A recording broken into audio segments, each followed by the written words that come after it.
And so when I'm doing diagnosing, I'm always referring back to the thing they call me back to or out there for. So for example, if I've got a running toilet or something like that, everything I'm looking at, everything I'm doing is based on that running toilet. It's based on that issue. So if I got a fill valve and it needs to be replaced, there's no sign of debris, no sign of sediment, I tell them I got to shut the water off. So I look down at the shut off. It hasn't been used in a while. I say, hey, you know what? I don't want to cause a problem here. Do you mind taking me to your main? Okay, great. I get to the main and say, hey, everything looks good here. I'm going to shut water off here. I'm going to give you an option to rebuild it. In order to warranty it, I need to take pressure on your home. Do you know what your pressure is? They're going to probably most likely say, no, I don't know what my pressure is. Say, oh, no, my pressure's fine. So, okay, well, I just need we need to make sure it's under 80 pounds. Anything over 80 pounds, and it would void the warranty. So I just need to check that really quick. If you were to look on Google, it'd probably say more like 55 to 60 is where you want your home. But I just need to make sure it's under 80. Well, when I go to that hose spigot or I go to that boiler drain on the water heater and take that pressure, I'm probably, at times going to get, depending on where you're at, you're going to get 90, 100, 110.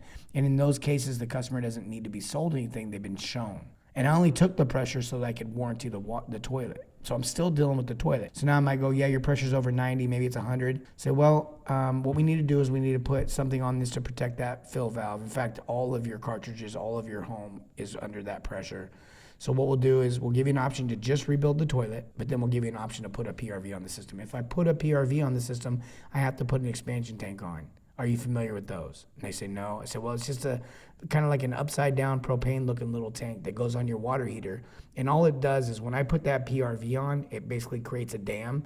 So when your water heater is going to have constant pressure coming in the home, that dam's going to slow that pressure down and get it right where it's at. And you're going to be on a set, what we call closed loop, but basically just kind of like a set pressurized system. So when that water heater heats up, it adds expansion, it adds pressure to the system, and this little expansion tank takes that until the system cools back off and the expansion's gone. Customers understand that. That makes sense to them. And so now, boom, I've got my second option. But do you see how everything is related back? The expansion tank, the PRV, all of it is related back to that toilet.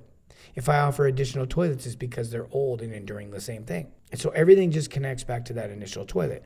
Now, when I get into my final phase, I may notice that I'm putting an expansion tank and PRV on a water heater that's 15 years old. And so I might explain to the customer, hey, normally these expansion tanks are like $300-400. And if I'm just doing the expansion tank, I have to charge you for it. But if I'm doing a water heater, a lot of times we'll bundle that in. So let me just show you what it would look like if you did everything with the water heater. And then I'm going to create an option for them that's irresistible.